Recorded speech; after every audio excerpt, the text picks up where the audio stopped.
Hello students, in this lecture we will discuss heterotrophic mode of nutrition and nutrition in simple animal like the amoeba. Heterotrophic mode of nutrition, those organisms which cannot produce their own food depends on other organisms like the plant and animals for their food known as heterotrophs. And their mode of nutrition known as the heterotrophic nutrition. ऐसे living organism जो अपना food नहीं बना सकते, अपने food के लिए दूसरे प्लांट्स पे या एनिमल्स पे डिपेंड करते हैं, ऐसे लिविंग ऑर्गेनिज्म को बोलते हैं हम हेटरोट्रॉपिक ऑर्गेनिज्म और इनके मोड ऑफ न्यूट्रिशन को बोलते हैं हम हेटरोट्रॉपिक न्यूट्रिशन. क्लियर? देखिए हेटरोट्रॉप्स जो भी है दे can not directly use the water, sunlight, carbon dioxide for the preparation of food by the process of photosynthesis because they are chlorophyll less. They lack chlorophyll. Heterotrophs के पास chlorophyll नहीं होता है, इसलिए वो फोटोसिंथेसिस नहीं कर सकते हैं. कार्बन डाइऑक्साइड का, वाटर का, सनलाइट का यूज नहीं कर सकते हैं. क्लियर?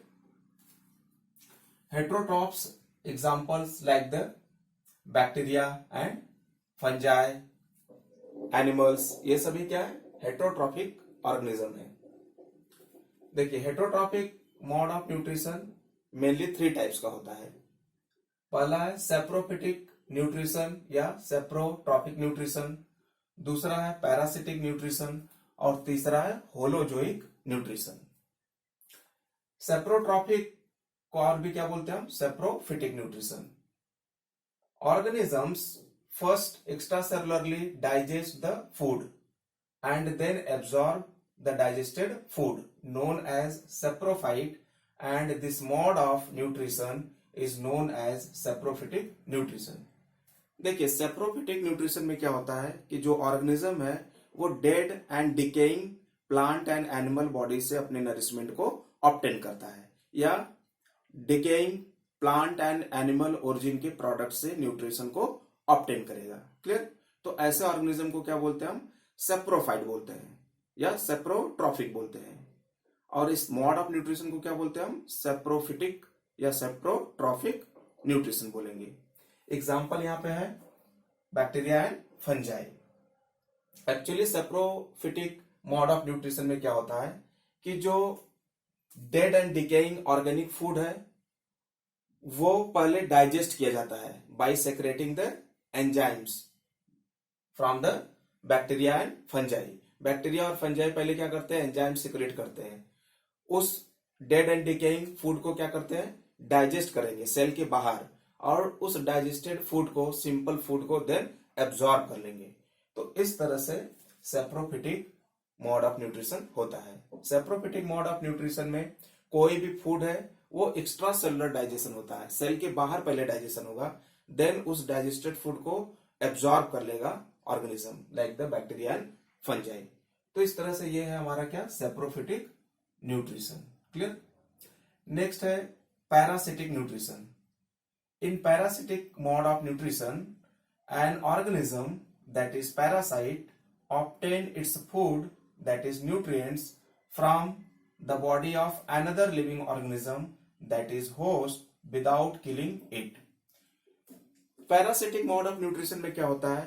जो पैरासाइट होता है वो अपने होस्ट के बॉडी से न्यूट्रिएंट या फूड ऑब्टेन करता है विदाउट किलिंग इट, बिना उसे मारे. क्लियर? Without killing. तो इस तरह के मोड ऑफ न्यूट्रिशन को क्या बोलते हैं हम? पैरासिटिक न्यूट्रिशन बोलते हैं या पैरासिटिज्म बोलते हैं. और इस तरह के ऑर्गेनिज्म को क्या बोलेंगे हम? पैरासाइट बोलेंगे. क्लियर? तो parasitism is the relationship between parasite and host.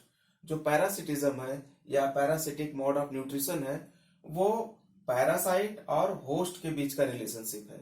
Clear? Parasite क्या होता है? जो लिविंग ऑर्गेनिज्म फूड ऑब्टेन कर रहा है, फूड ले रहा है, उसको क्या बोलेंगे हम? पैरासाइट बोलेंगे. और पैरासाइट जनरली क्या होता है? स्मॉल इन साइज होता है, छोटा होता है और ये बेनिफिटेड होता है क्योंकि ये क्या ले रहा है? फूड ले रहा है, शेल्टर ले रहा है कि नहीं? तो that is the parasite. Host क्या है? Host generally large in size होता है और ये हार्म्ड होता है, इसका नुकसान होता है, ठीक है। That mean diseased. होस्ट के बॉडी में डिफरेंट टाइप्स के डिजीज प्रोड्यूस करता है पैरासाइट, नरिशमेंट भी लेता है, शेल्टर भी लेता है अपने होस्ट से। तो इस तरह से जो पैरासिटिज्म है वो पैरासाइट और होस्ट के बीच का रिलेशनशिप है, जिसमें पैरासाइट बेनिफिट्स होता है, ठीक है, और होस्ट को नुकसान होता है, क्लियर, वो डिजीज हो जाता है। So this is the parasitic nutrition. अब देखिए यहाँ पे एग्जांपल है bacteria, fungi, plants like the cuscuta, जिसको हम अमरबेल बोलते हैं। देखिए बहुत ही इंटरेस्टिंग एग्जांपल है cuscuta. It is a plant but it is parasite, clear. Leech, plasmodium, these are the different parasites. जो पैरासाइट है वो दो तरह का होता है। टाइप्स ऑफ पैरासाइट्स में इक्सो पैरासाइट और ecto parasite on the body of their host. जो पैरासाइट अपने होस्ट के बॉडी के ऊपर रहता है, ऑन द बॉडी सरफेस रहता है और न्यूट्रिएंट ऑब्टेन करता है, तो ऐसे पैरासाइट को बोलते हैं हम क्या, इक्सो पैरासाइट या इक्टो पैरासाइट, ठीक है, जो होस्ट के बॉडी के ऊपर रहता है, न्यूट्रिएंट ऑब्टेन करता है, तो दैट इज द इक्सो पैरासाइट या ecto parasite on the body of their host. Examples इसमें लीच, माइट, टिक्स, लाइस, हाउस फ्लाई, ये सभी क्या है, इक्सो पैरासाइट्स है, अपने होस्ट के बॉडी के ऊपर रह करके न्यूट्रिएंट को, फूड को ऑब्टेन करते हैं, ठीक है। इन सभी पैरासाइट्स के होस्ट कौन है, ह्यूमन एंड अदर एनिमल्स हैं, क्लियर। नेक्स्ट है हमारा Indo parasite. Indo parasite means inside the body of host. Indo parasite जो होता है वो अपने होस्ट के बॉडी के अंदर रहता है और वहां से फूड एंड शेल्टर ऑब्टेन करता है, ठीक है, तो उसको बोलेंगे क्या हम, इंडो पैरासाइट। और इंडो पैरासाइट भी क्या है, दो तरह का होता है। एक तो सेल के अंदर रहेगा और दूसरा सेल के बाहर रहता है। अगर सेल के बाहर है तो इसको क्या बोलेंगे हम, इंटर सेलुलर पैरासाइट या extra cellular parasite. Extra cellular parasite और inter cellular parasite live outside the cell in the body of host and takes nourishment and shelter from the host। तो ऐसे को बोलेंगे हम क्या, इंटरसेलुलर पैरासाइट या extra cellular parasite. Example क्या है, टेपवर्म। टेपवर्म में टीनिया सोलियम है, फैसियोला हेपेटिका है। दूसरा एग्जाम्पल है राउंड वर्म, जिसको हम एस्केरिस बोलते हैं। बच्चों के पेट में कीड़े पड़ जाते हैं, टॉयलेट के साथ बाहर आते हैं, वो क्या है, they are the endo parasite and they are the intercellular parasite और एक्स्ट्रासेलुलर पैरासाइट, एस्केरिस। नेक्स्ट हमारा इंट्रासेलुलर पैरासाइट, जो सेल के अंदर रहेंगे, ठीक है, तो उसको क्या बोलते हैं हम, इंट्रासेलुलर पैरासाइट। एग्जाम्पल क्या है, प्लाज्मोडियम। प्लाज्मोडियम को हम क्या बोलते हैं, मलेरिया पैरासाइट, मलेरिया कॉज करता है, ठीक है। माइकोबैक्टीरियम ट्यूबरक्यूलोसिस, टीबी का बैक्टीरिया जिससे टीबी होता है, ठीक है, तपेदिक जिसको बोलते हैं। ट्रिपैनोसोमा, ठीक है, तो ट्रिपैनोसोमा भी डिजीज कॉज करता है, प्लाज्मोडियम भी डिजीज कॉज करता है, माइकोबैक्टीरियम ट्यूबरक्यूलोसिस भी क्या करता है, डिजीज कॉज करता है। और ये सभी क्या है, these are the intracellular parasite, ये सेल के अंदर रहते हैं, clear. Next mode of nutrition हमारा है होलोजोइक मोड ऑफ न्यूट्रिशन। देखिए होलोजोइक मोड ऑफ न्यूट्रिशन क्या होता है, जिसमें organism that mean animals food को क्या करेगा, पहले इनटेक करेगा, इंजेक्शन ऑफ फूड, फिर उस फूड को क्या करेगा, सिंप्लीफाई करेगा, मतलब डाइजेस्ट करेगा, that mean digestion of food होगा। फिर डाइजेस्टेड फूड का क्या होगा, एब्जॉर्प्शन होगा, ठीक है, और एब्जॉर्ब फूड क्या बनाएगा, प्रोटोप्लाज्म ऑफ द सेल बनाएगा, ठीक है, जिससे ग्रोथ एंड डेवलपमेंट होगा बॉडी का, ठीक है, तो ये एसिमिलेशन हो जाएगा। और जो अनडाइजेस्टेड फूड है, जिसका बॉडी को कोई जरूरत नहीं है, वो बॉडी से बाहर निकल जाएगा, ठीक है, by the process of egestion और डेफिकेशन। तो ये पूरी प्रोसेस मिला करके क्या होता है, holozoic nutrition. In holozoic mode of nutrition organism intake obtain solid or complex form of food, then intake food undergo the process of simplification, that is the process of digestion, and the digested food absorbed, and the absorbed food become the part of the protoplasm of the cell by the process of assimilation, and the undigested food, unabsorbed food which is not required to the body, thrown out from the body by the process of egestion or defecation. So in holozoic mode of nutrition, ingestion, digestion, absorption, assimilation and egestion processes occurs. देखिए holozoic mode of nutrition जो है कि human, cow, tiger, fish, amoeba, ये सभी organisms में holozoic mode of nutrition होता है।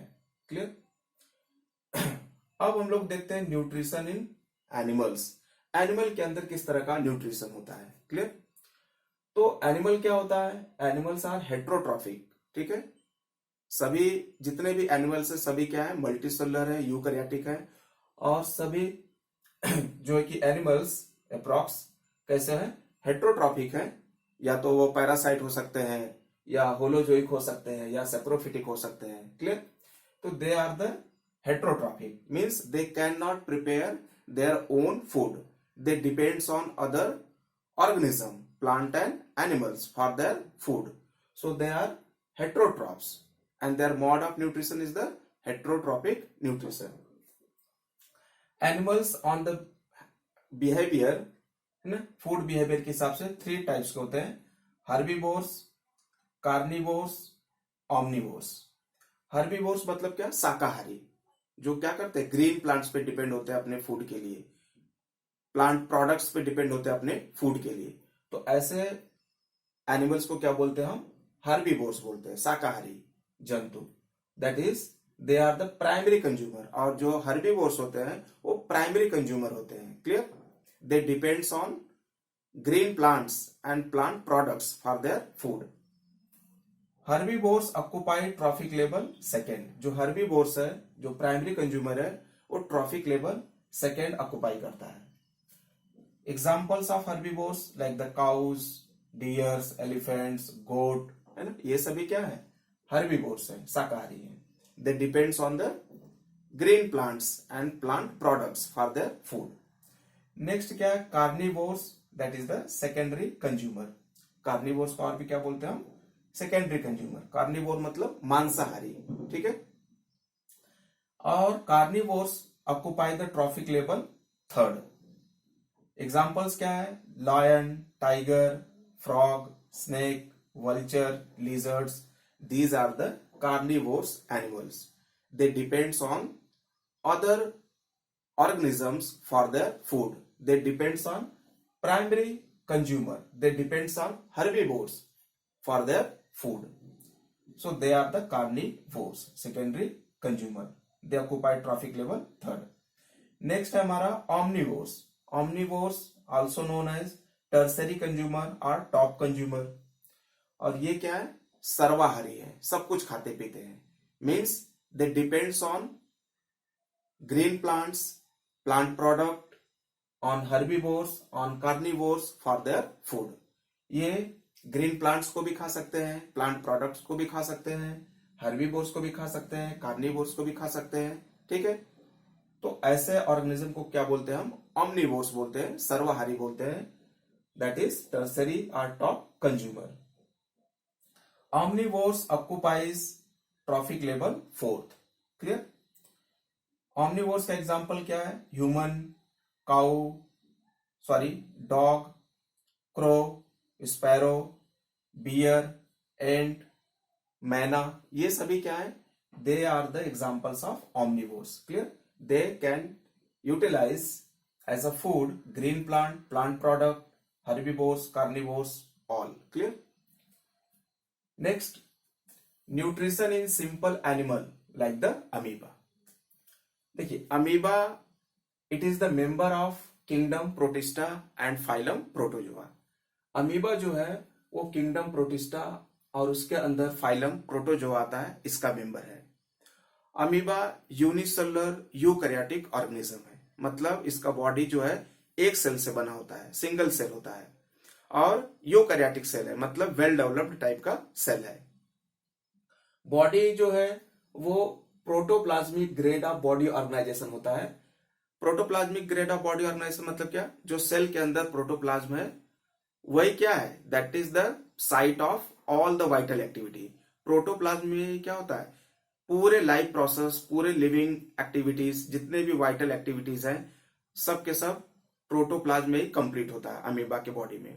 जैसे कि nutrition, respiration, circulation and transport, movement and locomotion, reproduction, जितने भी वाइटल एक्टिविटीज रिक्वायर्ड है अमीबा को सरवाइव करने के लिए, वो सारे के सारे कहाँ पे होते हैं, प्रोटोप्लाज्म ऑफ द सेल में होते हैं। क्लियर।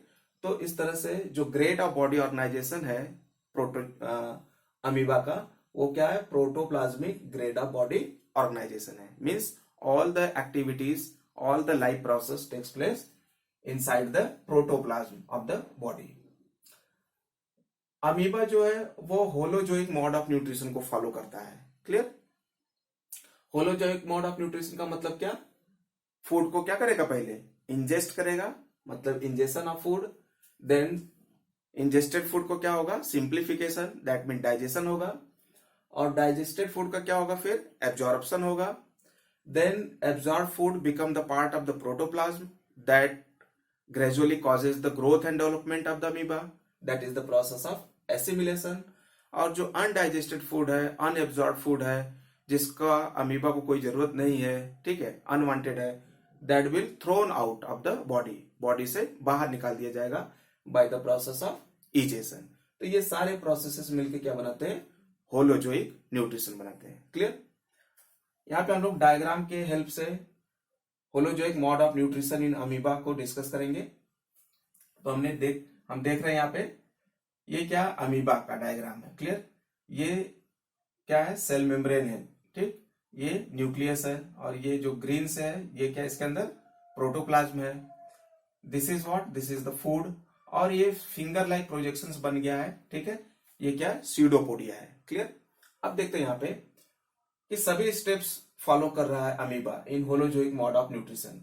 यहाँ पे इंजेशन हो रहा है, then digestion, absorption, assimilation, then egestion. तो यहाँ पे जैसे ही कोई फूड पार्टिकल के कांटेक्ट में अमीबा आता है, तो ये अमीबा क्या करता है, with the help of its plasma membrane, ये एक फिंगर लाइक प्रोजेक्शंस बना लेगा फूड के चारों तरफ, और इसी फिंगर लाइक प्रोजेक्शंस को क्या बोलते हैं हम, स्यूडोपोडिया बोलते हैं। क्लियर। इस तरह से फिंगर लाइक, सपोज ये फूड है और ये अमीबा है, तो इस तरह से आकर के क्या करेगा, इस तरह से ये जो है कि फूड पार्टिकल को सराउंड कर लेगा, घेर लेगा। ये इसी को क्या बोलेंगे हम, स्यूडोपोडिया। एक्चुअली जो स्यूडोपोडिया है वो किसका मॉडिफिकेशन है, सेल मेम्ब्रेन का, ठीक है। तो ये क्या करता है, फूड पार्टिकल को सराउंड कर लेता है, और फूड पार्टिकल को जैसे ही सराउंड कर लेगा, फिर इस तरह से जो है कि ये इस तरह से इसको अपने अंदर ले लेगा, ठीक। अंदर लेने के बाद नेक्स्ट स्टेप में हम लोग यहाँ पे देखते हैं, तो ये क्या हो गया, इंजेशन ऑफ फूड हो गया। यहाँ पे food inside the body of amoeba आ गया, ठीक है, अमीबा की बॉडी के अंदर फूड आ गया है, मतलब प्रोसेस ऑफ इंजेशन कंप्लीट हो गया। अब देखते हैं दूसरे डायग्राम में, यहाँ पे तो प्रोटोप्लाज्म से क्या जाएगा, एंजाइम्स जाएंगे, और ये एंजाइम जो है कि इस फूड का क्या करेंगे, डाइजेशन कर देंगे। क्लियर। तो इस तरह से जब फूड इसके अंदर चला गया, तो फूड के चारों तरफ एक मेम्ब्रेन का फॉर्मेशन हो गया, और इस पूरे स्ट्रक्चर को क्या बोलेंगे हम, फूड वैक्यूल बोलते हैं, ठीक है। फूड वैक्यूल को ही हम क्या बोलते हैं, टेम्पोररी स्टमक ऑफ अमीबा भी बोलते हैं। ये क्या है, टेम्पोररी स्टमक ऑफ अमीबा। यहाँ पे क्या हो रहा है, डाइजेशन हो रहा है फूड का inside the food vacuole with the help of digestive enzymes. तो enzymes entering food vacuole, food vacuole के अंदर क्या हो रहा है, एंजाइम्स इंटर हो रहा है फ्रॉम द प्रोटोप्लाज्म। क्लियर। अभी क्या करेगा, फूड जो है ग्रेजुअली डाइजेस्ट हो जाएगा, और नेक्स्ट फिर स्टेप में क्या होगा, यहाँ पे देख लें हम लोग, एब्जॉर्प्शन। अब डाइजेस्टेड फूड क्या होगा, डिफ्यूज हो जाएगा, है ना, in the protoplasm of the amoeba, ठीक है। तो डाइजेस्टेड फूड डिफ्यूज आउट, इस तरह से डिफ्यूजन हो रहा है, एरो के थ्रू हमने रिप्रेजेंट किया है। तो डाइजेस्टेड फूड का क्या हो रहा है, एब्जॉर्प्शन हो रहा है। नेक्स्ट हम देख रहे हैं यहाँ पे कि जो एब्जॉर्ब फूड है वो क्या कर गया, प्रोटोप्लाज्म का पार्ट बन गया, that is the process of assimilation हो गया, और अमीबा क्या कर गया, ग्रो कर गया, ठीक है, अमीबा ग्रोज इस तरह से। फिर जो फूड का कोई जरूरत नहीं था, अनडाइजेस्टेड फूड था, अनएब्जॉर्ब फूड था, ठीक है, वो क्या हो गया, अमीबा के बॉडी से थ्रोन आउट हो गया, अनडाइजेस्टेड फूड थ्रोन आउट। तो ये क्या है, प्रोसेस ऑफ इजेशन है।